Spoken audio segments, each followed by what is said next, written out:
Òdèrè ti yá gbogbo aláyọ̀ ẹ wọṣọ àsìkò sọ́rùn ẹ jẹ́ ká jọ lọ Òṣogbo òròkí àsálà ni mò ń rè nílé Mr. Kẹ́hìndé Rájí tó ń yayọ̀ orí kádùn lókè pẹ̀ lọ́wọ́lọ́wọ́ ó ti ṣẹ̀ níbẹ̀ gidi gan ni rice and beans are very plenty ebọ́dọọdún ni sápó rúwé ọdọọdún lérù wá wà ọdọọdún náà làárọ̀ mọ́bì lórí àtẹ oko ayọ̀ orí kádùn o Mr. Kẹ́hìndé Rájí gbogbo ọjọ́ 13 oṣù kẹjọ 13th of August òun lọ́jọ́ ìbí rẹ o ti ráàánú gbà o ti mákàsọ tuntun gùnà wàá sọ̀pọ̀ ọdún nínú owó nínú ọmọ nínú ìlera pípé o nínú gbogbo àwọn ìràwọ̀ tó wọdún níyàn ní 13th of August ọ̀tọ̀ ní ti Mr. Rájí Kẹ́hìndé jẹ́ ìràwọ̀ tí ń gbéràwọ̀ mi táwọn ìràwọ̀ kéékèèké yòókù ń wárí fún ìràwọ̀ ọjọ́ òun ti tàn ó ti gbẹ̀rẹ̀gẹ̀jígẹ̀ ó ti dolú ọmọ ó ti dàpẹ́sìn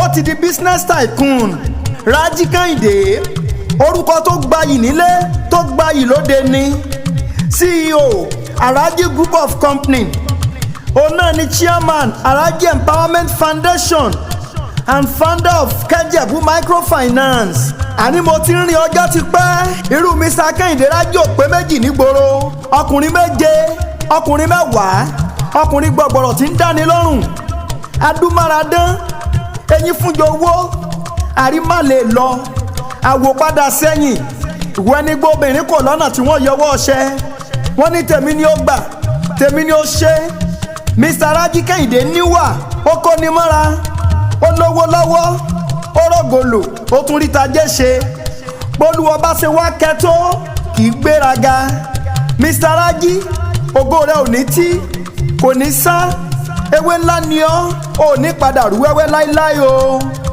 ẹnjìníà Kẹ́hìndé Rájí tọ̀rọ̀ ẹnu kọ́ ẹ̀bùn pàtàkì ládániwáyé fayé rẹ̀ ṣe áńgẹ́lì tó bá wú ènìyàn wọ̀ ló jẹ́ ọ̀kẹ́ àìmọye ènìyàn lolúwa bá ti lù ọ́ láti pa lẹ́rìn ayọ̀ olùfẹ́ ọmọnìyàn olùfẹ́ mẹ̀kúnnù ni Mr. Kẹ́hìndé Rájí jẹ́ afúnimáwobẹ̀ àfọwọ́sàánú àpò sásámùrà kì í gbẹ́ Mr. Rájí àpò rẹ̀ ò ní gbẹ́ àbùdí ntomi òkun àbùdí ntomi ọ̀sà tójó tẹrùn ilé alákàn ò lè sáláì lómi gbogbo iṣẹ́ rere tó gbéṣe ló máa san ọ́ láyé ó yá o èrò ẹ ṣe wéréwéré ẹ ṣe wàràwàrà ẹ tẹ̀lé mi ká lọ ó di Òṣogbo òròkí àsálà nílé baba tó bí Rájí Kẹ́hìndé lọ́mọ ẹnì sólóṣogbo ẹnì sólóṣogbo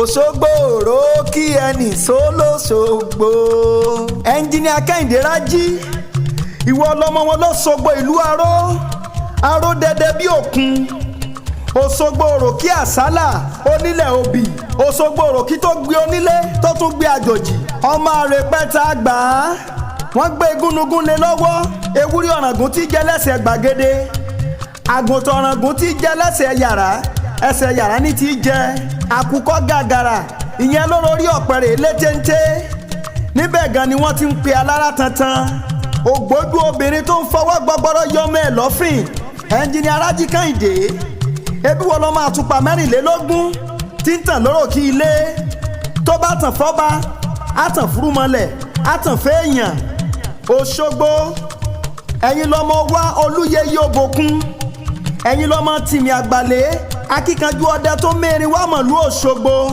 ẹgbọ́n náà kí ni wọ́n ń jẹsùn lóró kí ilé ṣebẹ́ sùúrù bàǹbà ni wọ́n ń jẹ lóró kí ilé ẹgbọ́n kí ló ń bẹ lọ́ṣogbo tóṣogbo fi ń wu ni aró ń bẹ lọ́ṣogbo lọ́ṣogbo fi ń wu ni ọlá ń bẹ lọ́ṣogbo lọ́ṣogbo fi ń wu ni owó ń bẹ lọ́ṣogbo lọ́ṣogbo fi ń wu ni Ọ̀ṣun ń bẹ lọ́ṣogbo lọ́ṣogbo fi ń wu ni Àtaọ́jà ń bẹ lọ́ṣogbo ṣébò lọ́ṣogbo fi ń wu ni Òṣogbo òròkí yèyí Ọ̀ṣun àtẹ́wọ́gbẹ́já òròkí tí ń bẹ́jà ńlá sọ̀rọ̀ òròkí tí ń ràn mọ́ níṣẹ́ gbogbo aláyọ̀ tí ń gbọ́ mi gbẹ̀wì tòní ó yá ẹ jẹ́ ká jọyọ̀ fólóríire ọmọ tó ń yayọ̀ orí kádùn lókè èèpẹ̀.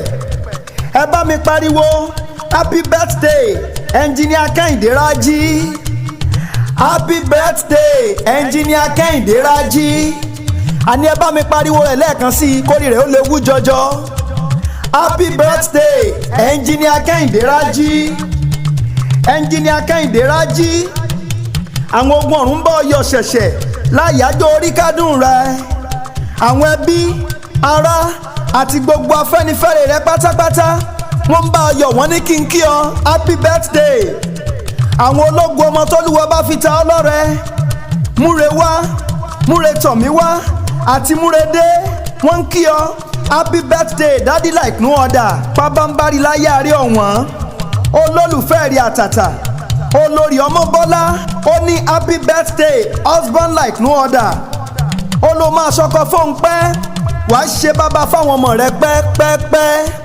Engineer Matthew Ajíbádé òun ló sanwó tabua fún mi ló ní kí n kọrin ewì tó dùn yùngbà tí gbọ́ngbọ́n kan sì sí ọ létí. Ó ló kú ewu orí kádùn lókè èèpẹ̀.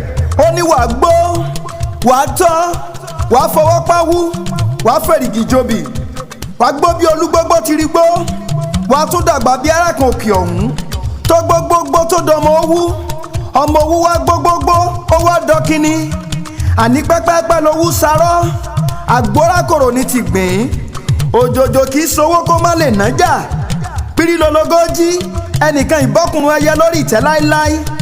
Engineer Rájí Kẹ́hìndé ò ní ṣiṣẹ́ fọ́mọ ẹlòmíràn jẹ ò ní kọ́lé fọ́mọ ẹlòmíràn gbé. Ó ti sọjọ́ ìbí rẹ ní 2024 better version of you in 2025 lórúkọ Olúwa. Ẹ bá mi ṣàmì wìtìwìtì. Wọ́n lè bi yín ta lẹni tó ń kọrin ewì ayẹyẹ orí kádùn fún Engineer Rájí Kẹ́hìndé. Ẹ wí fún wọn Oyèrìndé Felix lórúkọ tèmi ń jẹ́.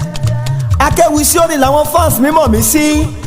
Ariwo ayò ní tán lọ́dẹ̀dẹ̀ kó wá wá ìpàdé di láyọ̀ ó dìgbà.